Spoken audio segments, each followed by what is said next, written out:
Hi everyone, I'm Clem and welcome back to my channel and welcome to this reading vlog about me reading The Cruel Prince.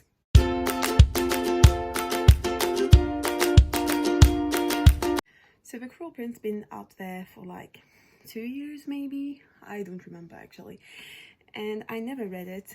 I wanted to read it at some point, then not, then yes, then not, until one of my friends gave me the book, so I decided might as well read it. So I'm going to do that during the Owls Readathon because I need to do it at some point. So I'm sure you're all familiar with the story of The Cruel Prince, and it's good because I'm not, since I haven't read it. So I started it yesterday, and a few surprises. First, I discovered that my book was signed. I completely forgot, so it was a huge surprise when I opened it. Then I have to say that I love all the drawings inside the book. Also, the map is beautiful. I love it so much. And maps are like, I like it, but at the same time, I know that I'm going to go back to this map every time they mention a location because I want to know where is it in the map. So it's going to be complicated. So far, I've read like, yes, 7 pages. I was very tired yesterday. And one thing already like took me, like struck me, and at some point Ollie Black says, or I mean like the man who comes to take Jude and Vivian says, do you know what it is to return from battle to find your wife dead, your only heir with her, to find your life reduced to ash? I mean, the same thing happens in Cassandra Clare, like in The Mortal Instrument. So, is it a reference, like because we are friends and say, hey, I mentioned your book in my story, or can we call that something else? I'm not going to say like it's plagiarism because we're friends, but still there is this, and the same thing happens in Cassandra Clare. So I don't know if it's something that is like something you have to put in fantasy, like, oh, people like fake the death by putting people into fire and make people believe it's actually them. I don't know, but it's still here and it's bothering me. So now I'm going to read a bit and I will let you know if anything happens.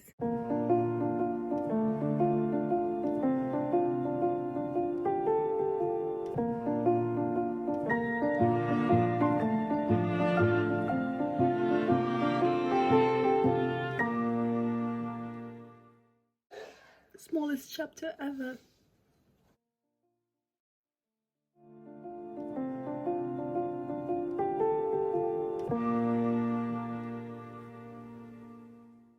Okay, so we just learned that Vivi hates fairyland, and I can understand because she was like taken from her home and her parent got killed and she vowed to hate everything. But she's angry at her two sisters, so Jude and Taryn, for loving it and for adapting. And I'm like, you can't be angry at them because they were 7 when they were taken. So they had to be raised by someone and they had to adapt, because at 7 years old, you can't like be independent and decide what you want to do or do everything by yourself like Vivian. So I think it's a bit of a bitch move. Like, they're your sisters, like you shouldn't be mad at them for that. Like, they didn't really had a choice. So I've read some of A Cruel Prince last night because I wasn't tired, and we met Cardin. This guy is a bitch. Okay, like June meets him at this ball, like, and it's not even a ball, it's the like just the court, and it's not nice. Like, he's making fun of her. You don't really know why. Okay, she's human, but you can sense that there's something else. And then I just read the moment where they're at school. School is weird. I can't wait to learn more about school because for me, like, it's a big question mark. So they met at school and he put dirt inside of food. And I'm like, you're really not nice, you're really a bitch. So far I don't like him, but I'm sure it's those kind of characters where you don't like him but actually you like him.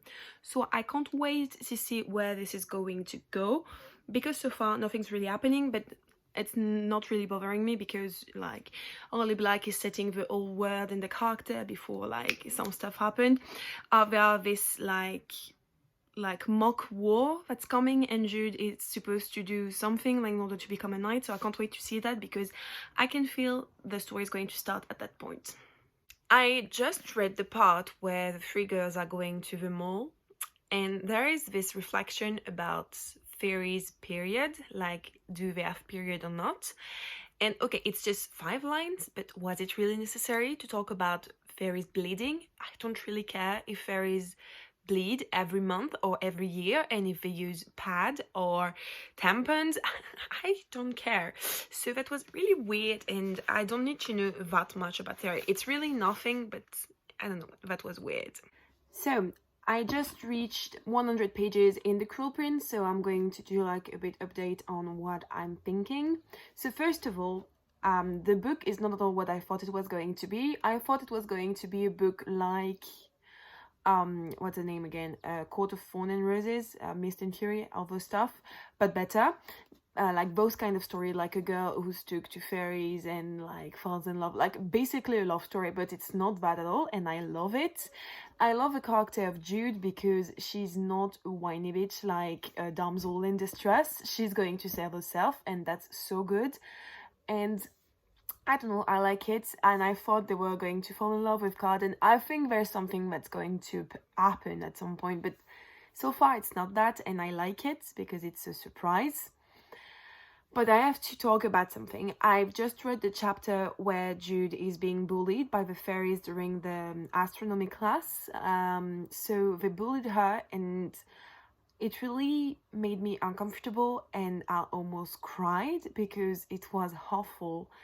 Really, like, I couldn't bear reading it. So they drug her, and after they use her and they like take advantage of her, it's basically that. And it looks so much like a girl being drugged like in our world, and it was so disturbing. They made her take off her clothes and kiss their feet and do stupid things just because she was under drugs. And then after there is this dude, Locke, he let that happen, and at some point he said, no, stop, and he wants to see her in private. Like, dude, if you're interested in June, protect her. Don't do this bullshit with Cardan just to please him. So far, I really don't like Cardan. I want to slap him and to rip his heart from his chest. So yeah, this chapter really was not my thing. I'm going to stop reading for today. I think maybe I'm going to read a bit more tonight, but I'm not sure. So we'll see. So, after drugging and abusing of a girl, we now have Cardan, who is getting beat up by his brother. Well, there's a lot of problems in this book. Like, Cardan doesn't know how to fight, or is not good enough for his brother, so he beat him up. And like, you can for the first time see something going wrong in Cardan, and you might start to understand him. Like, being like beaten up by a brother is not an excuse to be a jerk, but it explains a lot. Okay, so I can't wait to see more about Cardan, because of course I was sure there were going to be more about Cardan, but now we're finally getting it, and I can't wait to see where this is going to go. So June found out the paper where Cardan wrote Jude Oliver, and she thinks it's because he hates her. Well, honey, he does not hate you. He loves you, I think. So, like, come on, girl, you know what it means. Like, don't be an idiot. Like, I know it's Cardan and you don't like him, but open your eyes.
a few things. So June killed Valerian, and I mean, we could have seen that coming because when she stabbed him, it was sure it was going to go like farther, but like he came for it. Like, you don't come inside the room of a girl who stabbed you in order to kill her. She's going to kill you, okay? Because she's a bad bitch. So yeah, so she killed him, but then she put his body under his bed because she was going to train with Ghost, but she buried him next to her father, like Madoc stable. Why? Why do you bury the corpse of the guy you just killed right next to your house? If the police, like not the police, but if people find out, it's sure it's going to be you, like your family is going to be accused of the murder. So go in the forest, go far away, and bury that guy. Like, this is dumb. Jude is dumb. This is one of the first dumb things she did. And after like trying to save Sophie, like the girl, but she drowned herself. That was the first dumb thing she did, and burying Valerian next to her house was the second dumb thing. So I'm sure they're going to find his body and it's going to be a mess. So I can't wait to see it. But at the same time, I don't. Wait. Sophie, the girl who drowned, became a mer people? Like she became a mermaid? What? I'm confused. I'm not confused, but I didn't expect that. I've reached the part where everyone got murdered during the coronation. Could you stop? Sorry, it's my dog. So everyone died. I was a bit expecting it because for me it couldn't go as planned. Like Jude was not going to be like an official spy and stuff like that. Dane, I don't know how to say his name, was going to get killed, so I was not surprised. Though, the fact that the whole family got murdered just like in Hamlet was a bit shocking, because like they'd rather die than to serve their brother, so you can see what is not liked in his family.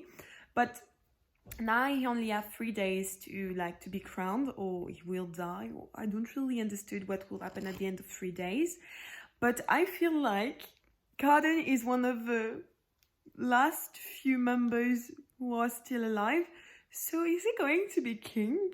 Like, is this why the second one is called the Wicked King and the last one the Queen of Nothing? If Cardan becomes king, I'm so into it. Like, because most of his sisters are dead. I think the one who who did the coup is going to die. So let's leave Cardan to be king. I'm excited. I'm really excited. I hope I'm going to be able to finish it. Not today because I have too many pages left, but maybe tomorrow. I can't wait. I'm really into it. We've just found out that Oak is actually the brother of Locke and so the heir to the throne. And I don't really know what to do with this information. Like, okay, it changed the fact that there's another royal alive, except from Balakin and Cardan. But he's 5, 7. Like, okay, Madoc wants him on the throne to take power, but yeah, it's weird. I didn't expect that, and I don't really know what to do with this. So I think June will have a huge part to play in what's going to happen because she knows where Cardan is. So I'm going to keep reading, but I'm lost. You just read when Jude kissed Cardan. I'm so into it. I'm so into this book. I love. Oh my gosh, this scene was amazing. He just admit that he think about her and that he hates it, and then she kissed him just because to have power over him. I love this couple. Oh my god.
So yesterday I finished The Cruel Prince, and I didn't film me finishing The Cruel Prince because I'm filming on my phone, and at night the quality is real bad, so now you have my thoughts right now. So the last two chapters were exactly what I thought it was going to be. Like, Cardan became king, I was sure of it, though he seems really angry with Jude. Like the scene where she puts the crown on his head and he says, like, he realized that he's going to be king is amazing. But he oath to June to be like to help June for 1 year and 1 day, and I can't wait to see what will happen at the end of this year and 1 day. In the second one, apparently we're going to see June and Cardan during 1 year and 1 day, and after, who knows what will happen. Actually, the love story between Cardan and June is not really there. Like, they don't want to admit that they love each other, but actually we all know they love each other. It's so clear, like it's crystal clear, but not for them. So I can't wait to see how their relationship is going to evolve in the second one. I'm sure it will be a slow burn because they hate each other, because Jude put Cardan on the phone, and I don't know, like, June don't like Cardan because he's a bitch. But I can't wait for them to be together and to kiss again and to do a lot of things. Like, I'm really excited. So this book was really great. Not at all what I thought it was going to be. I really thought it was going to be like Akota or some stuff like that. But it's way better. way better. So I can't wait to read the second one. I'm going to give this book 5 out of 5 stars. Really amazing. I love Jude. She's really great. She's fierce and not at all what I thought she was going to be. I thought she was going to be a whiny bitch, but actually no, she's badass and I love her. She killed people, so she's badass. And Cardan is really someone I want to learn more about, because so far we don't really know who he is. Like, you think he's bad, but at the same time you see that his family mistreated him. So really an ambivalent character, and I can't wait to learn more about him. So yeah guys, that was my reading vlog for The Cruel Prince. I hope you liked it. If you did, don't forget to like this video and to subscribe to my channel if it's not already done. Tell me in the comment down below if you've read The Cruel Prince and what you think about it. And I will see you next time. Bye guys!